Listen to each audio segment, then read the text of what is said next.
고양시 덕양구에 살고 계신 김성규 씨가 실명으로 보내주신 사연입니다. 자신 있다는 얘기인데. 참고로 제 첫 번째 사연인 만큼 아주 작정하고 준비를 한번 해봤습니다.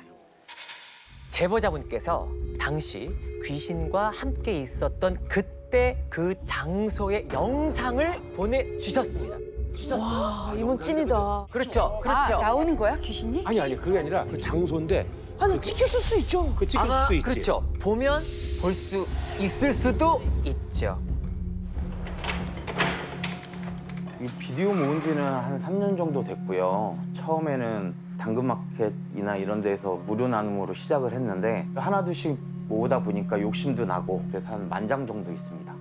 아, 이분이 이제 저 컬렉터네. 와, 엄청 많으시다. 집에다 이거를 쌓아놓고 있었는데 이제 집이 꽉 차다 보니까 아파트 지하에 싸게 나와서 그때부터 이제 얻게 됐습니다. 저는 가위도 한번 늘린 적이 없어요, 지금까지. 그런데 다른 사람한테 얘기도 못했어요, 창피해서. 말이 안 되는 거니까. 그런데 그런 일을 겪고 가위도 눌려보고 하니까 좀 그렇더라고요. 그래서 용기 내서 했습니다. 네. 비디오 테이프 수집에 열을 올리던 성규 씨는 2021년 10월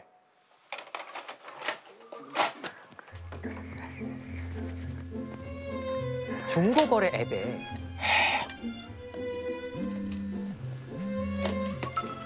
비디오 테이프 게시물이 새로 올라온 거예요. 사진을 보니까 가장 충격적이었던 게 뭔지 아세요?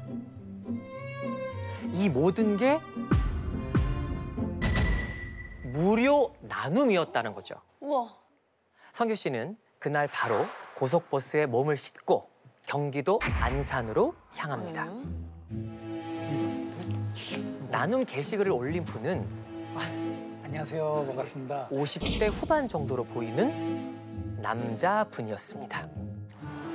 들어가 보시죠. 예. 주인분을 따라 건물로 들어갔는데 정말 오랫동안 사람의 왕래가 없었는지 계단에는 먼지가 수북했어요. 지하의 잠긴 문을 활짝 열자 들어오세요. 매캐한 먼지 냄새와 쿰쿰한 곰팡이 냄새가 훅 끼쳐왔어요. 근데 이게 웬걸? 우와, 이건 그냥 보물 창고잖아. 그곳에는 비디오 테이프들이 가득 채워져 있었어요. 마음에 드는 거 있으면 마음껏 가져가요. 감사합니다. 그렇게 주인분은 지하실에 성규 씨를 혼자 두고 가버리셨죠.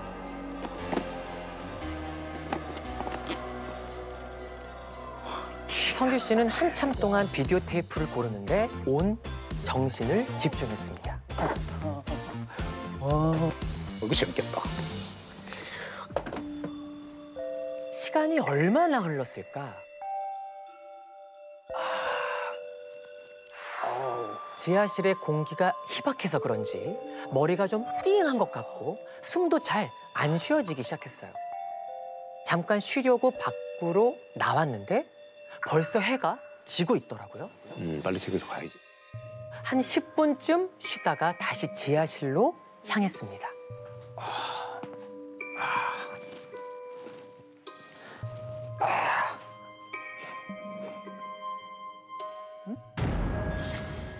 그런데 그때 지하실 맨 앞쪽에 남자가 보였어요. 왜? 갑자기?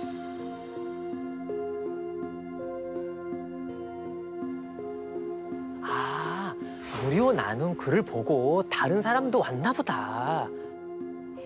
성규 씨는 조급해졌어요. 먼저 잡는 게 임자니까 저 남자보다 더 빨리 골라야겠구나. 그런데 이상한 건 그 남자요. 비디오 테이프를 가지러 온 거면 이곳저곳 왔다 갔다 하면서 둘러볼 법도 한데 그 자리에 그대로 서 있더라고. 이상하다. 그런데 그때 마음에 들어.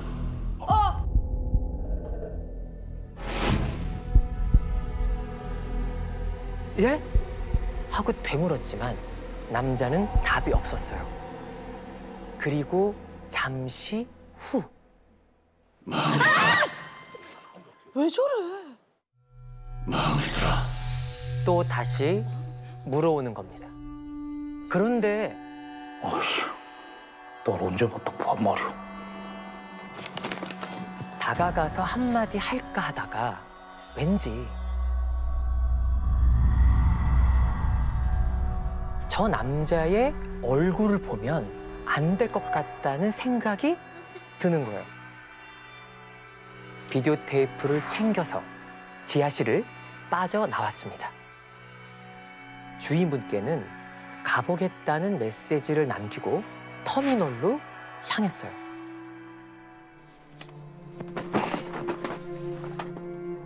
비디오 테이프를 싣고 버스에 올라탔습니다. 그렇게 버스를 타고 얼마나 달렸을까?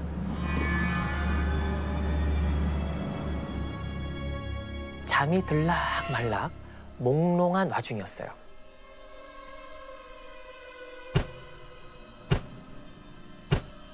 자꾸 뒤에서 의자를 미는 거예요. 아, 나 제일 싫어. 너무 예의 싫어. 없어.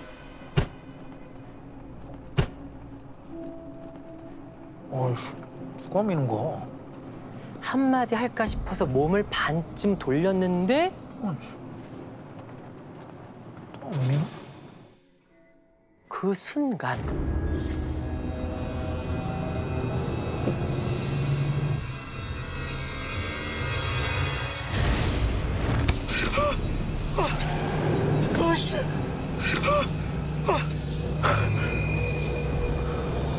뒤쪽에는 아무도 없었습니다. 뒤에 아무도 없는데? 그럼 누가 내 발목을 잡았던 거지? 하지만 그런 생각도 잠시 그저 지하실에 너무 오래 있다 보니 피곤해서 헛것을 봤나 하고 넘겼어요. 아지트에 도착한 성규 씨는 비디오 테이프를 쌓아놓고 하나하나 닫기 시작했어요. 그런데 비디오 테이프 상태가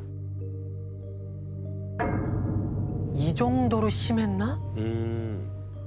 여기저기 검붉은 얼룩들이 있었던 거예요. 그리고 코 속을 깊숙이 찌르는 그 비릿한 냄새. 피다. 좀 찝찝하긴 했지만 깨끗이 닦으면 괜찮겠지. 그런데 그때부터 이상한 일이 계속 생기기 시작했어요. 잠깐 상가 화장실에 다녀온 뒤 사람의 실루엣이 쓱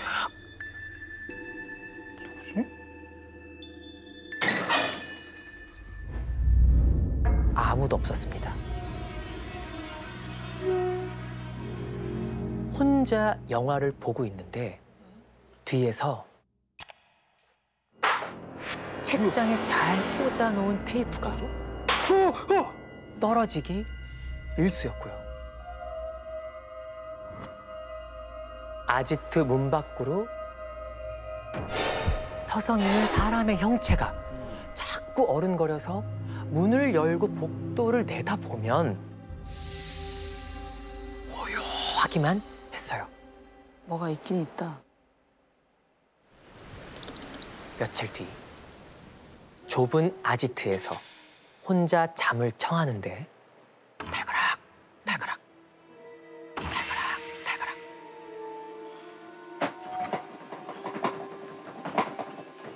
주변을 살펴봤는데요. 책장 앞에 등을 지고 서 있는 모습이 보이는 거예요. 그 남자가 따로 왔구나. 안산 지하실에서 만났던 그 남자. 너 따라왔어. 따라와요? 마음에 들어, 마음에 들어, 마음에 들어? 마음에 들어, 마음에 들어, 마음에 들어? 이런 웅얼거리는 목소리가 탁 멈췄고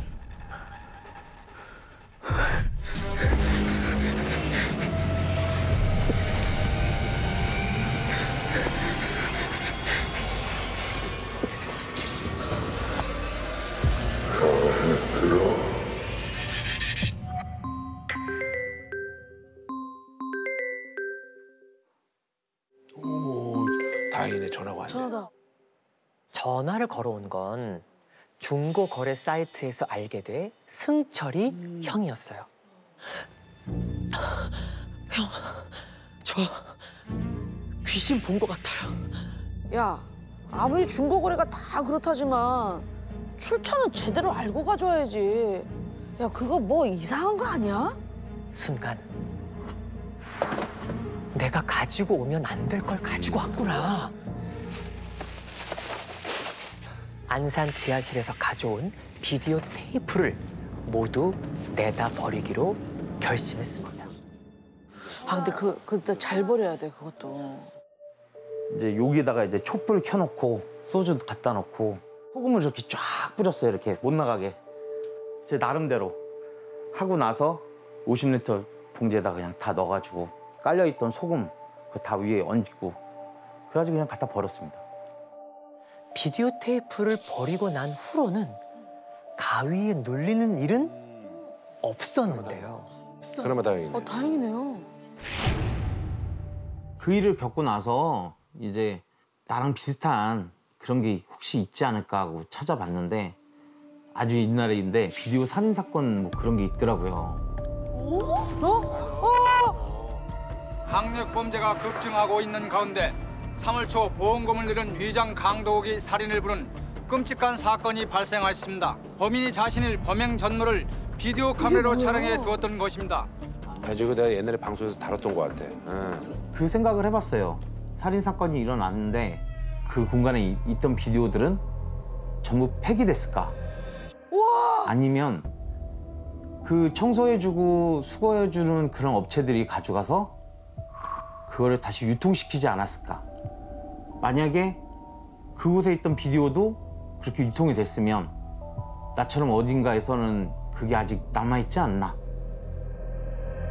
짧은 의식을 마친 성규 씨가 비디오 테이프를 밖에 버리고 아지트로 돌아왔는데 문득 승철이 형에게 들었던 이야기가 떠올랐다고 합니다.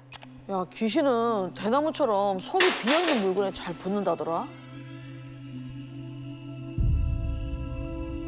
비디오 테이프가 속이 텅 비어있잖아. 이 말을 떠올리자 등줄기를 타고 소름이 쫙 돋았어요. 다 비어있죠. 아, 비디오 테이프 하나하나가 귀신의 집이 될 수도 있겠구나. 그렇다면 여긴 귀신 아파트나 다름없겠구나. 자, 이번 사연은요. 울산에서 응급구조사로 일하는 강세훈 씨가 보내주신 사연인데요. 가명이군요. 세훈 씨는 2020년 한 사설 구급대에서 일을 하게 됩니다.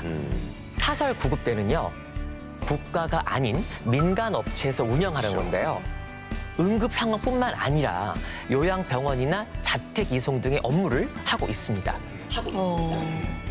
그런데 응급 구조사가 출동하는 또 다른 현장이 있다고 하는데요. 영상 보시죠. 제가 일했던 사설 구급대는 현장 사망자라고 해서 현장에서 즉사하신 분들 시신을 이송하기 위해서 출동하는 경우가 많은데요. 시신을 수습해서 지정된 장례식장으로 이송하는 겁니다. 울산이 공업단지이기도 하고 그래서 안전사고도 많고 중년 남성들이 좀 많습니다. 그런 현장에는 한 달에 한 20건 정도 하루에 6건씩 있을 때도 있고요. 네. 그날은 사망한 망자가 있는데 현장에 경찰들이 기다리고 있으니까 빨리 현장으로 가라고요. 그런데 거기 다녀온 뒤로 그런 일이 생길 줄은 전혀 상상도 못했습니다.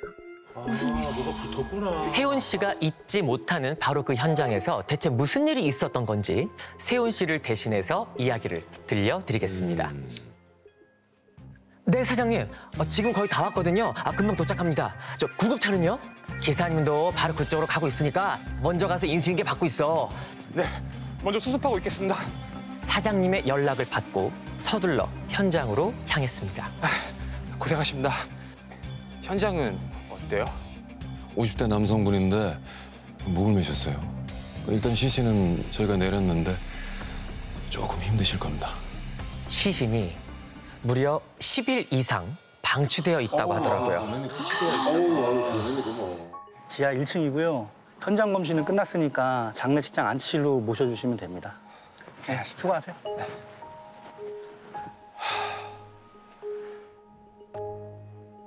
현장 확인을 위해 안으로 들어갔습니다. 계단부터 코를 강하게 때리는 냄새가 나고 있었어요. 냄새 잘 나. 맞아.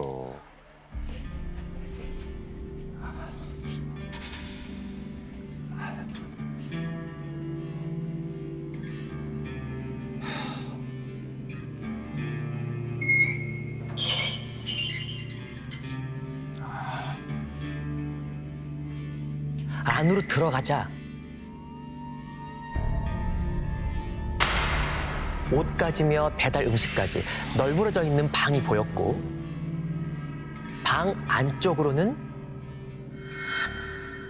이불로 덮어놓은 시신이 보였습니다. 호독사구나, 호독사.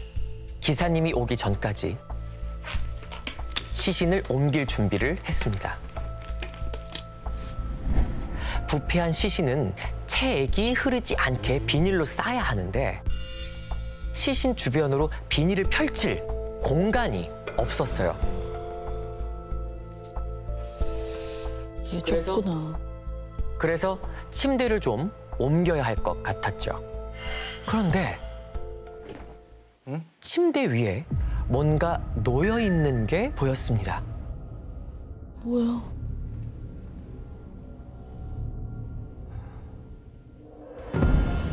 침대 위에 액자 3개가 나란히 놓여져 있었어요. 가족 사진 같았는데 아버지로 보이는 분은 안 계시더라고요. 이제 사망한 망자분이 이제 아버지이신가 보다. 사진에 없는 걸 보아서 이제 가족들이 떨어져 살았지 않았나라는 생각도 했었고요. 되게 그리워하셨나 보다. 돌아가시기 전에 일부러 이렇게 나란히 정렬해 두신 것 같았습니다. 가족도 있는 분이 왜 그러셨을까? 좋은 곳으로 가세요. 그리고 침대를 조금 옮긴 뒤 시신 쪽으로 다가갔죠.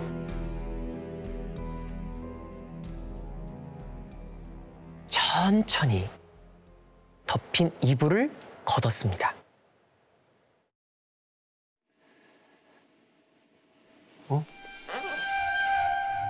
뭐지? 보통 부패하면 혈관이 많은 얼굴이 가장 먼저 형태를 알아볼 수 없게 되거든요. 근데 얼굴의 형태가 남아 있었어요.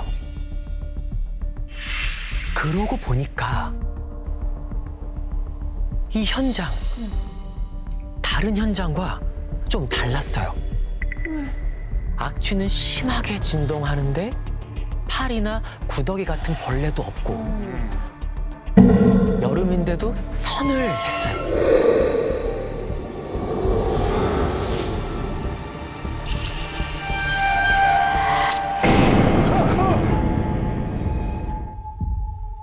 기사님이 도착하셨어요. 세훈 씨. 오셨어요? 네, 뭐예요? 얼른 수습하시죠. 저는 다시 정신 차리고 수습을 시작했죠. 흰 천, 사체포를 바닥에 깔고 비닐을 그 위에 펼친 다음 꼼꼼하게 쌌어요. 시신을 들것에 올린 뒤 하나, 둘, 셋. 들고 조심. 방으로 나오는데 잠시만요.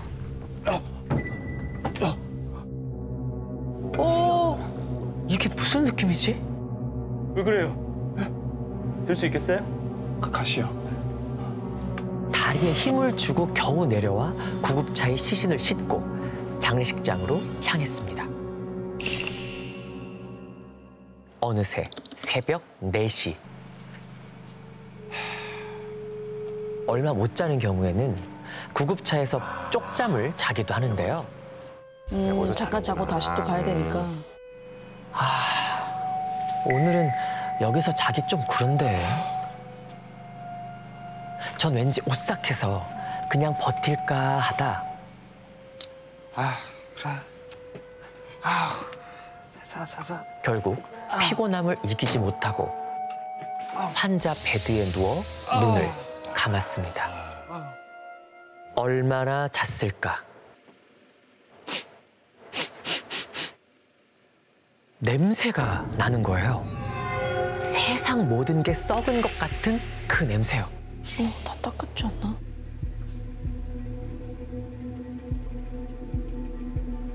슬며시 눈을 떴는데 눈앞이 하얀 거예요.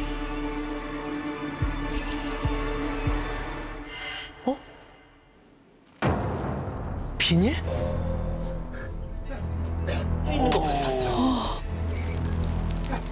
공기를 들이마실 때마다 숨이 턱턱 막혔습니다.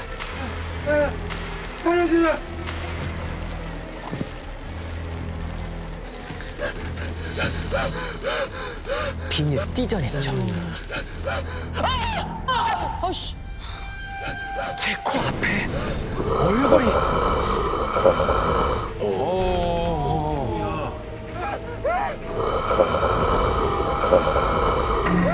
오늘 수습한 시신의 얼굴이 있었습니다.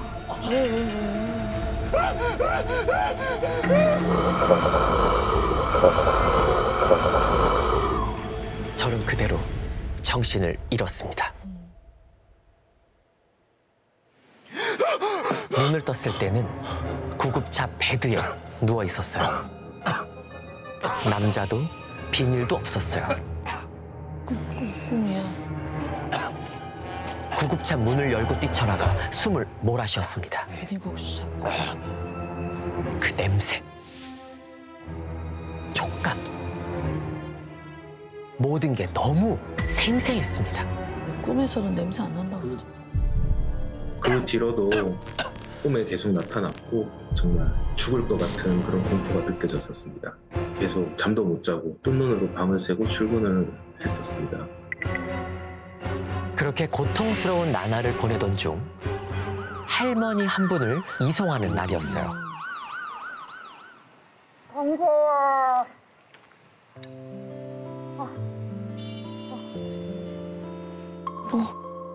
치매를 앓고 계셔서 저를 늘 손주라고 착각하시고 항상 제 이름도 손주 이름인 동재라고 부르면서 반겨주셨어요. 할머니. 아이고 어떻게 식사는 좀 드셨어? 우리 동재 왔나? 동재 왔어. 항상 얼굴을 보면 건강하냐, 어디 아픈 곳은 없냐, 밥은 먹었냐라고 그렇게 물어봐 주신 분이셨고 정말 친할머니 같이 챙겨주시기도 하셨거든요. 얼굴이 와 상했노. 힘든 일 있나? 할머니는 제가 힘든 현장에 다녀올 때마다 귀신같이 알아채고 위로해주곤 하셨거든요. 그런데 그때 할머니가 갑자기 제 머리채를 잡고 막 당기는 겁니다. 왜 이러지? 왜 그래 할머니? 나요. 할머니 힘쓰면 다시요. 간호사들까지 붙어 말리는데도 놓지를 않으셨어요. 할머니 손. 할머니를 떼어내니까 할머니 손에 뜯긴 제 머리카락이 보이더라고요. 갑자기 왜 그러셨을까? 그 순간 새빨간 피를 손에 뱉어내고 희죽 웃으시더라고요. 할머니. 결국 할머니는 다시 요양병원으로 들어가 안정을 취하셔야 했습니다. 왜 그러신 거지? 치매가 더 심해지셨나? 상태가 점점 안 좋아지는 할머니를 뵈니까 머리까지 더 복잡해졌죠. 마음이 자꾸 쓰이지. 집으로 돌아온 그날 밤 겨우 잠에 들었습니다. 그런데 눈을 떴는데 제가 현관문 앞에 서 있는 겁니다. 꿈인가? 아, 뭐지?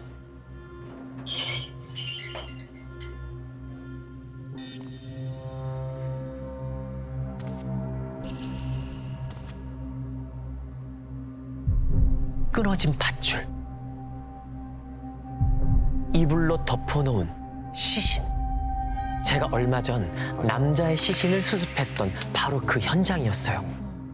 그 방이네. 이상한 기분이 들어 조심스레 시신을 덮은 이불을 걷었습니다. 이불 안에는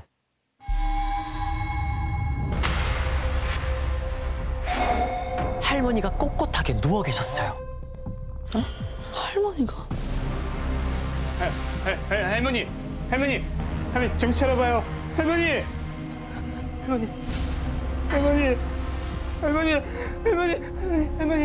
하지만 할머니는 깨어나지 않으셨어요.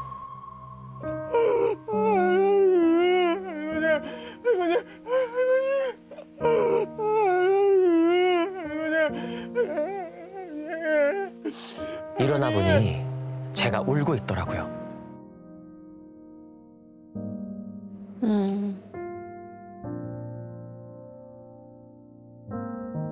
아, 무슨 이런 꿈을 꾸지?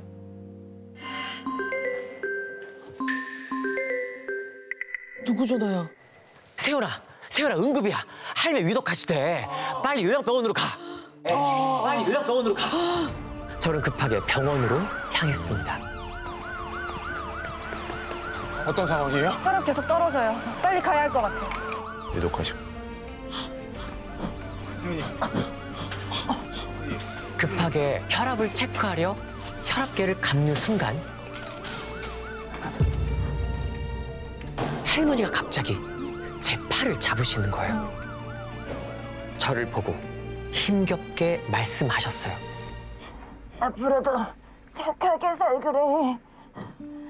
손주해줘서 참말로 고마웠대. 세훈아. 할머니. 알고 계셨네. 본명을 불러. 할머니.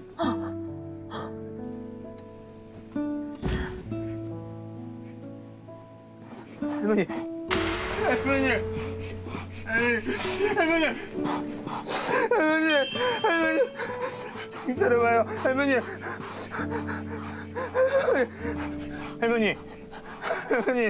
정신 차려봐요. 할머니. 처음으로 제 이름을 불러주며 고맙다고 하신 할머니의 마지막 모습이 머릿속에 떠나지 않아서 할머니. 펑펑 울었습니다.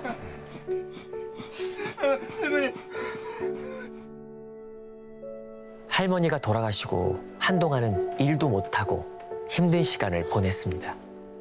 그리고 다시 복귀한 날 할머니가 계시던 요양병원으로 이송을 도우러 가게 됐는데요. 할머니를 담당하셨던 간호사 선생님께서 넌지시 말을 거셨어요. 할머니 엄청 흥분하셨을 때요. 병실로 모시고 가는데 할머니, 왜 그러셨어요? 아휴. 세훈이 살려야 한다. 세훈이 살려야 해.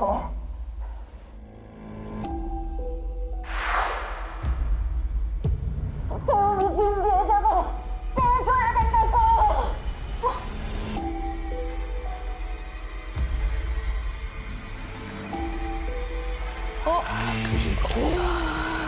정말 할머니께서 나한테 붙었던 안 좋았던 거, 이제 귀신을 데리고 가주신 건가? 저를 지켜주신 건지. 범죄야. 할머니! 내가 조금 더 유능했더라면 구급차에서 할머니 지켜주실 수 있었지 않았을까 그런 생각도 들었었고요. 마지막까지 약간 저를 지켜주신 것 같기도 하고 해서 너무 감사하다는 그런 말씀 드리고 싶습니다.